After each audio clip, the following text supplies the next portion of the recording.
स्वामीनारायण हरे, स्वामीनारायण हरे।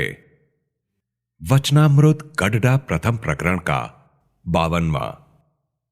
4 शास्त्रों से भगवान को समझना। संवत 1876 में माघ कृष्णा तृतीया 2 फरवरी 1820 को श्रीजी महाराज श्री गडडा स्थित दादा खाचर के राजभवन के ऊपर की मंजिल के बरामदे में कथा वाचन करवा रहे थे। उन्होंने श्वेत वस्त्र धारण किए थे। उनके मुखारविंद के समक्ष सभा में संत वृंद तथा स्थान स्थान के हरिभक्त बैठे हुए थे।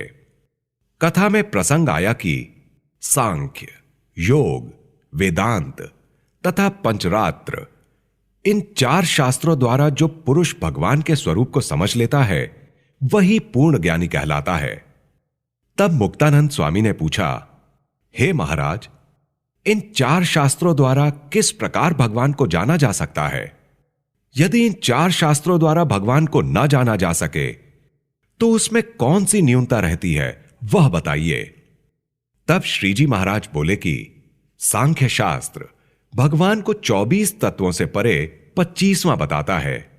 24 तत्व जिस प्रकार भगवान के बिना कुछ भी करने में समर्थ नहीं होते, उसी प्रकार जीव ईश्वर भी भगवान के बिना कुछ भी करने में समर्थ नहीं हो पाते। इसीलिए जीव ईश्वर की भी 24 तत्वों के भीतर ही गणना की जाती है तथा जीव ईश्वर सहित ऐसे जो 24 तत्व हैं उन्हें क्षेत्र कहा जाता है और 25वें जो भगवान हैं उन्हें क्षेत्रज्ञ कहते हैं।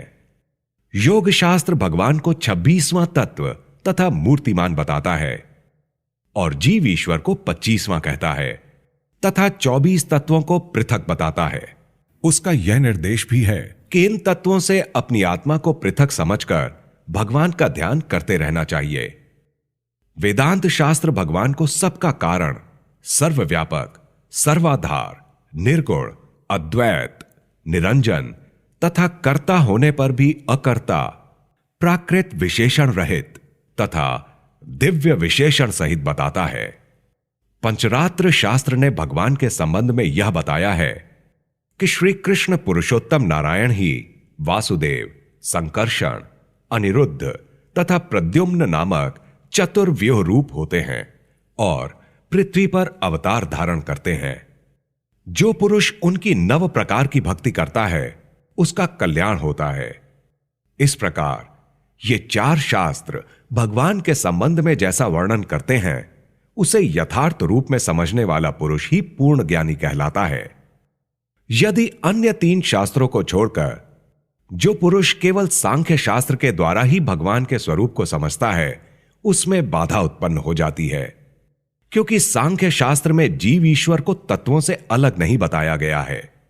इसलिए जब तत्वों का निषेध करके तत्वों से अपनी जीवात्मा को पृथक समझा जाए तभी 25वां अपनी जीवात्मा को समझा जा सकेगा, किंतु भगवान को नहीं समझा जा सकता।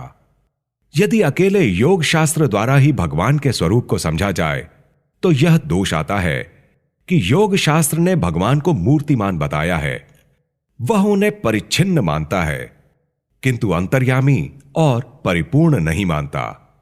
जो एकमात्र वेदांत शास्त्र द्वारा ही भगवान के स्वरूप को समझता है तो यह दोष आता है कि भगवान को जिस प्रकार सर्व कारण, सर्वव्यापक तथा निर्गुण कहा गया है उन्हें वह निराकार समझता है, परंतु वह भगवान के प्राकृत कर चरणादि रहित और दिव्य अवयव वाले सनातन आकार को नहीं मानता। यदि अकेले पंचरात्र शास्त्र द्वारा ही भगवान के स्वरूप को समझा जाए तो यह दोष उपस्थित हो जाएगा कि भगवान के अवतार के प्रति भक्ति कही है लेकिन उसमें मनुष्य भाव आता है तथा उनमें एक देशस्थ भाव अर्थात केवल एक स्थान में रहने का भाव होता है, परंतु इससे भगवान के सर्वांतर्यामी होने तथा उनके परिपूर्ण होने के भाव की समझ नहीं हो पाती है। अतः इन 4 शास्त्रों द्वारा भगवान को न समझा जाए तो उपरोक्त दोष उपस्थित होते हैं। यदि इन 4 शास्त्रों के माध्यम से भगवान के स्वरूप को समझा जाए तो एक शास्त्र के ज्ञान से उपस्थित होने वाले दोष का निराकरण अन्य शास्त्र के बोध से सहज हो जाता है। इसीलिए इन 4 शास्त्रों के माध्यम से जो भगवान के स्वरूप को समझता है उसको परिपूर्ण ज्ञानी कहते हैं। जो इन चारों शास्त्रों में से एक शास्त्र को छोड़ दे उसे पौन ज्ञानी कहते हैं।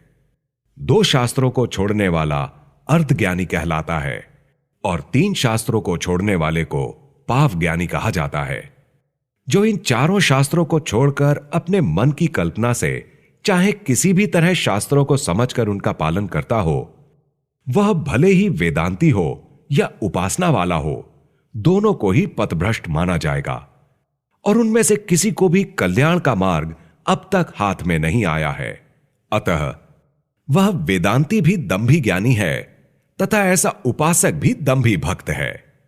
इति वचनामृतम। इस प्रकार से श्री गडडा प्रथम प्रकरण का 52वां वचनामृत पूर्ण हुआ।